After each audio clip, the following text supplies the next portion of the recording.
چیز ہے، وہ مذہب اس کو اس کی اجازت نہیں دیتا. نام و نسب زمین کے نسلوں میں بٹ گئے، آدم کے بیٹے کتنے قبیلوں میں بٹ گئے، آئے ہیں جب سے پیش امامت کے مسئلے، سجدے ہمارے کتنے مرحلوں میں بٹ گئے. دیں کس طرح سے قوم کو الزام گمراہی، جب رہنما ہی قوم کے فرقوں میں بٹ گئے.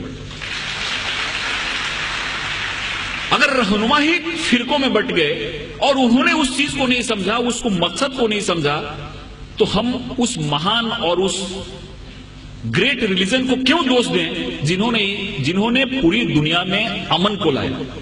یہ سمجھنے کی چیز ہے، کیونکہ بہت ساری چیزیں مجھ کو بھی معلوم نہیں تھی.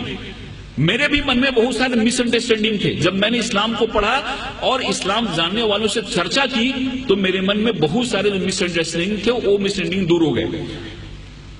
ایک جگہ ایسی آیت آئی ہے جہاں پہ کہا گیا ہے کہ اس دنیا کی کوئی بھی ایسی جگہ نہیں ہے جہاں پہ ہم نے اپنے نبی اور رسول نہ بھیجا.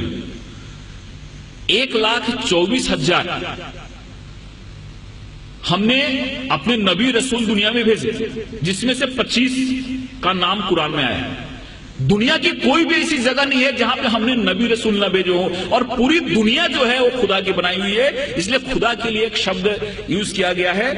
گاڈ جو ہے، خدا جو ہے وہ رب العالمین ہے، اور پروفٹ محمد جو ہیں وہ رحمت العالمین ہے. خدا ہر ایک کے لیے.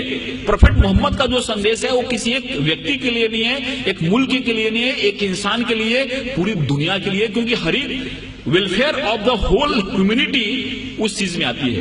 اس لیے اس چیز کو جب ہم سمجھتے ہیں، اس چیز کو ہم اپنے ذہن میں لاتے ہیں، تو ہم کو ایسا لگتا ہے کہ اسلام جو ہے، اسلام کا جو مین، جس کو ہم گابھا مراٹھیوں بولیں، ایسنس بولیں، ہندی میں سار بولیں، وہ ہے کہ انسان ایک کیسے بہتر زندگی جی سکتا ہے اور خدا کے کیسے قریب جا سکتا ہے.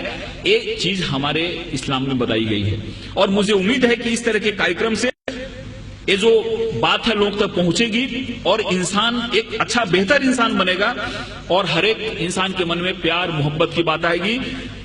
قرآن میں جہاد جو شبد ہے، لفظ ہے، کیول 41 ٹائم آیا ہے. لیکن اور جو چیزیں ہیں، کمپیشن کی بات ہے، رحمت کی بات ہے. آپ کہیں بھی دیکھو قرآن کی شروعات ہوتی ہے رحمت سے، رحیم سے شروعات ہوتی ہے، اور وہ جو شبد ہے رحمت شبد، وہ 325 بار آیا ہوا ہے. رحمت شبد جو ہے، کمپیشن شبد جو ہے، وہ 325 بار آیا ہوا ہے، اور جہاد شبد جو ہے وہ 41 ٹائم آیا ہے، اور وہ بھی جنگ کے ارتھ میں نہیں آیا ہے. جہاد ایک ایفرٹس کے روپ میں آیا ہے، ایک کوشش کے روپ میں آیا ہے.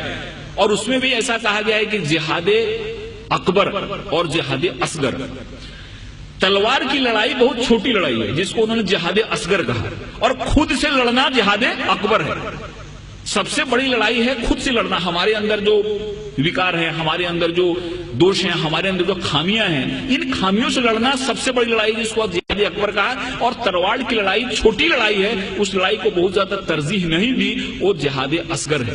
اس لیے بہت ایسی چیزیں ہمارے سامنے آتی ہیں جن چیزوں سے ایسا لگتا ہے کہ اسلام نے دنیا کو کیا دیا، لیکن کچھ لوگوں نے جان بوجھ کے اس کو پھیلایا، کچھ لوگوں نے سمجھا اس کو نہیں، کچھ لوگوں نے سمجھایا نہیں. اور مجھے امید ہے کہ جس حساب سے اسلامک ریسرچ سینٹر نے اسلام کو بڑے سائنٹیفک ڈھنگ سے سامنے لایا ہے، ان کی کتابیں بھی جو نکلی ہیں، وہ کتابیں جب کوئی آدمی پڑھتا ہے تو اس کے من میں ایک صحیح پکچر آتا ہے. کہیں بھی کسی کے بارے میں نفرت نہیں، کہیں بھی کسی کے بارے میں من میں ودویش یا دشمنی پیدا نہیں ہوتی. اس لیے میں خدا سے دعا کرتا ہوں کہ ان کا یہ جو مقصد ہے وہ کامیاب ہو.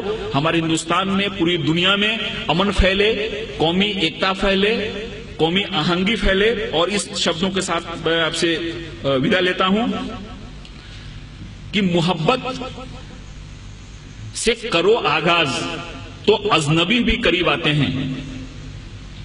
محبت سے کرو آغاز تو اجنبی بھی قریب آتے ہیں، اور محبت ہے ایک روحانی منزل جہاں فرشتے بھی سر جھکاتے ہیں. خدا حافظ.